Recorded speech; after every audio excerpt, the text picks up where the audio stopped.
आऊज़ुबिल्लाहिमिनश्शैतानिर्रजीम बिस्मिल्लाहिर्रहमानिर्रहीम। मैं हूं सरदार आमिर ज़हीर एडवोकेट और आप देख रहे हैं मेरा YouTube channel House of Justice. आकनामा क्या होता है, आकनामा तैयार कैसे किया जाता है और उसकी लीगल वैल्यू क्या है। सबसे पहले सवाल ये पैदा होता है कि आकनामा होता क्या है।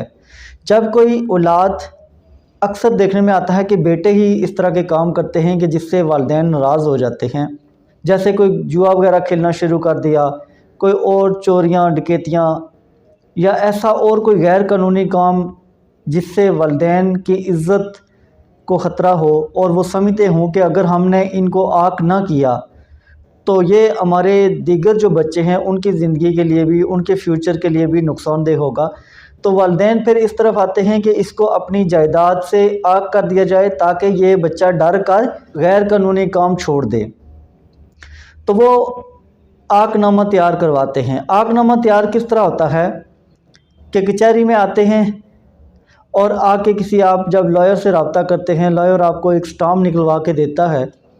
स्टाम्प निकलवाने के बाद उस पर एक तहरीर लिखी जाती है और ये तहरीर किसकी तरफ से लिखी जाती है और स्टाम्प किसकी तरफ से निकलवाया जाता है कि जो वालिद या वालदा अपने बेटे को आग करेगा, अपनी जायदाद से आग करेगा, तो वो उसकी तरफ से स्टाम्प निकलवा के तो उसी की तरफ से यह तहरीर लिखवाई जाएगी कि मैं अपने फ़लाँ बेटे को बवजह नाफरमानी या उसकी जो रीज़न है वो आप लिखेंगे, तो इस वजह से इसको अपनी मनकूला और गैर मनकूला जायदाद से आग करता हूँ और आज के बाद मैं इसके किसी लेन देन का ज़िम्मेदार ना होऊंगा।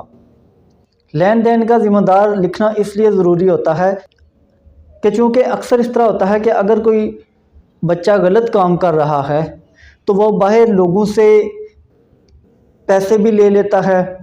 कई बार होता है कि उनको अपनी प्रॉपर्टी बेचने का भी लालच दे देता है, उसके बदले में भी पैसे ले लेता है।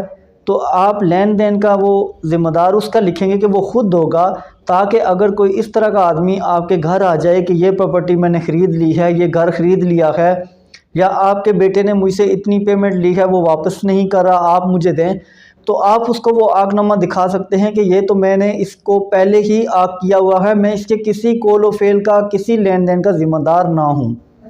तो उस आदमी से इस तरीके से आप जान छुड़ा सकते हैं।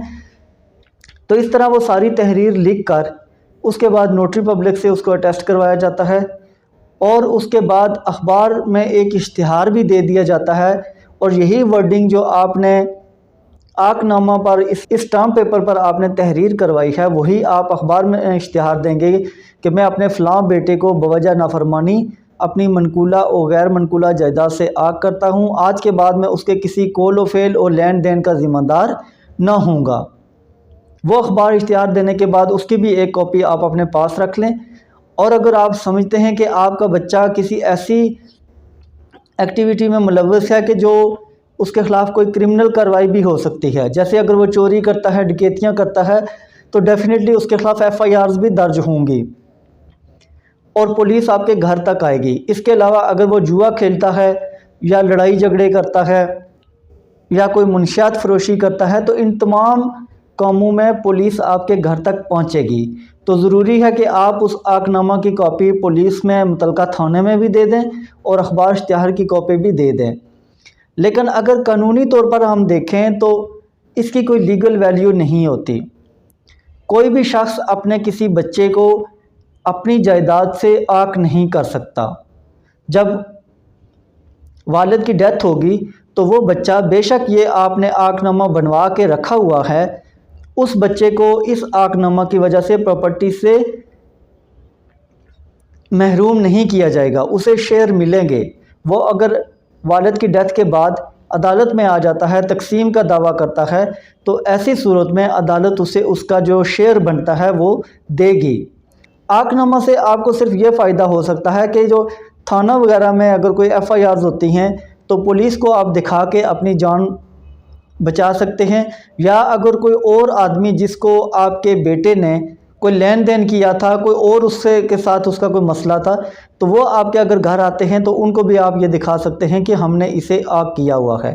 तो ऐसी सूरत में कोई आम आदमी अगर है तो वो देख के चला जाएगा, उसे समझ आ जाएगी कि इन लोगों का उसके साथ कोई लेन देन नहीं है, लिहाजा मैं डायरेक्ट उसी से रब्ता करूं। तो इस हद तक तो आपको फ़ायदा हो सकता है। अगर कोई आम आदमी है या पुलिस है तो वो आपको तंग नहीं करेगी अगर वो आकनामा आपके पास मौजूद है, लेकिन प्रॉपर्टी से आप उसको आक नहीं कर सकते, वो उसका राइट है, वो उसको मिलेगा। जैसे ही वालिद की डेथ होगी, वो अगर कोर्ट में आता है, सूट फॉर पार्टीशन फाइल करता है, तो जितने बच्चों का, जैसे बेटों का 2 हिस्से होते हैं, बेटी का 1 हिस्सा होता है, तो इसी तरीके से उस बेटे को भी आकनामा होने के बावजूद प्रॉपर्टी से हिस्सा मिलेगा। आकनामा की कानूनी तौर पर कोई वैल्यू नहीं होती और वो बच्चा प्रॉपर्टी में अपने शेयर के मुताबिक हिस्सादार होगा। तो व्यूअर्स, ये थी आज की वीडियो। उम्मीद है वीडियो पसंद आएगी। अगर वीडियो पसंद आई तो चैनल को सब्सक्राइब करना ना भूलिएगा। इसी के साथ इजाज़त चाहता हूँ। अपनी दुआ में याद रखिएगा। फ़ी अमानिल्लाह।